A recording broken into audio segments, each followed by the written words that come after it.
This is April Jensen from the Pro Sculpt Clay Company, and these are some of the dolls that you can make with polymer clay.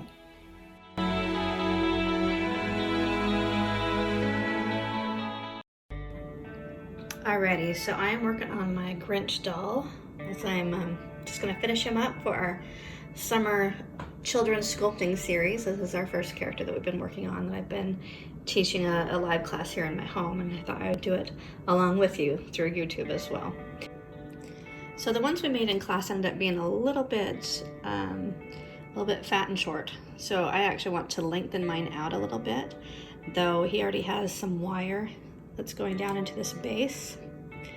So it's a little tricky to do that actually, because I'm gonna have to lengthen out these wires, and I'm just gonna show you a sculpting secret of how you do that. Okay, now currently I just had his head on there to kind of check for size and such, because I want it to be just barely shorter than those shoulders. So I'm gonna remove that, set aside our process head that we were working on in class. And now with my legs, what I've decided is I would like the length of my legs from here to his feet to be the same as from his arms down. So I'm gonna take that measurement with my hand. If you want, you can like use a stick, or a compass is always great too, but I'm just gonna measure right here and then right here. So what I wanna actually do is add about an inch. Let's see, an inch from where this is ending down to where I want it to go, of reinforced area. So really I only have to extend him out about half an inch, but it's just gonna make a difference in the whole overall appearance, because the Grinch has that skinny look. So what I'm gonna have to do at first is take his legs, and I really should have my X-Acto close to me, but I don't right at the moment, so I'm just gonna kind of use my fingernail as a knife and just remove a little bit more of this clay before we begin.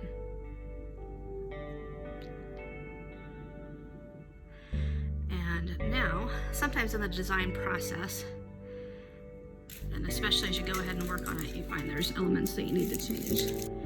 I didn't have a chart there for us, and so that kind of made it easier to get the legs a little too short and not exactly follow where we need to go. So I will always have a chart in the future to help keep us on task. Okay, this just happens to be extra wire for me right now, so that's why I'm using that. Now what I want to do is I'm going to actually let it rest up in that clayed area, but mostly just so I can hang on to it. And now I'm going to actually wrap that with wire first. So for these leg extensions, I'm using some brass wire. This one looks like it's about a 24 gauge. What I'm going to do is kind of make, it'll kind of be like a spring shape that's going to be there to reinforce the leg. So I'm just going to squeeze right here with a little extra, and then I'm going to wrap really tight right here, just to help these two pieces stay in place better. Okay, just like that.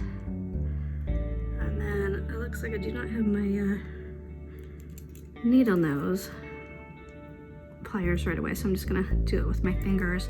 But you should definitely get your needle nose pliers and tighten this up before you move on.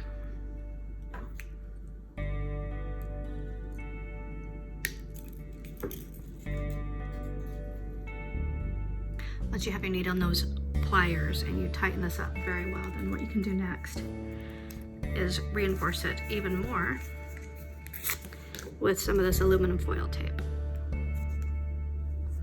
Now I'm showing you this because this happens occasionally when a doll ends up a little bit shorter than what you want, and so this is why I always say in my tutorials to make sure you have the wire extra long, because it's much easier to cut off extra wire than it is to deal with wire that's too short. But there is a way to deal with wire that's too short, because it does happen from time to time, and this is how we do it.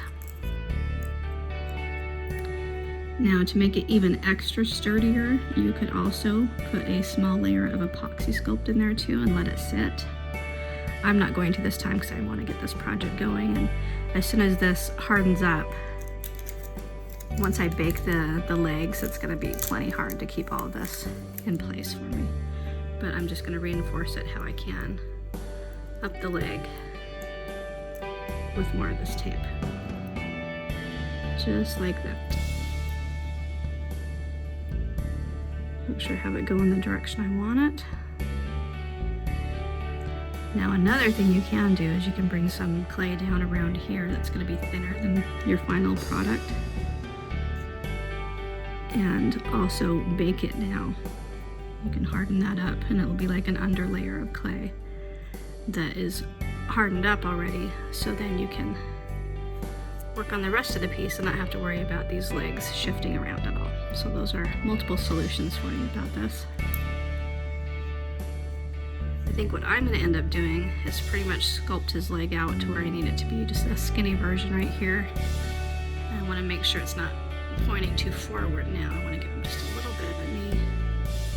And so this bottom area is going just slightly back towards himself here. But there, that's going to be a nice skinnier Grinch look for us. So that is how you extend the wires in the legs of your doll, or it could be arms or anywhere, by reinforcing it with wire, with foil tape. Epoxy Sculpt is also a choice. That's your 2-part resin. That one usually takes a good hour or 2 to get pretty hard, and then about 4 hours or more to be completely hard. Or you can also use your heat gun and heat set this area that needs the extra reinforcement. Now I'll make sure I bake these legs before I stick him in his base again, because I want to make sure this is all I want to make sure that the clay is baked and in a hardened state so it can be supporting these legs. But you see how that kind of extends him out and looks really good? That's going to be cute for our little Mr. Grinch. Here's a better look at the second one I did. This one I actually decided to put the tape on first and then wrap around with the wire, and I think I'm liking that result better just because I didn't have my needle nose pliers right there, but it also just is holding it really sturdy. So both ways work, but I think I would actually do it this way with the tape first, then the wire. Of course, it makes the wire a little bit more bumpy for when I put the clay on, but that's fine too. It kind of keeps the clay in place as well. Anyway, I hope you enjoyed learning that little tidbit today, and stay tuned. We're going to have more of these videos available for you, especially for the Grinch and other projects as well, so stay tuned.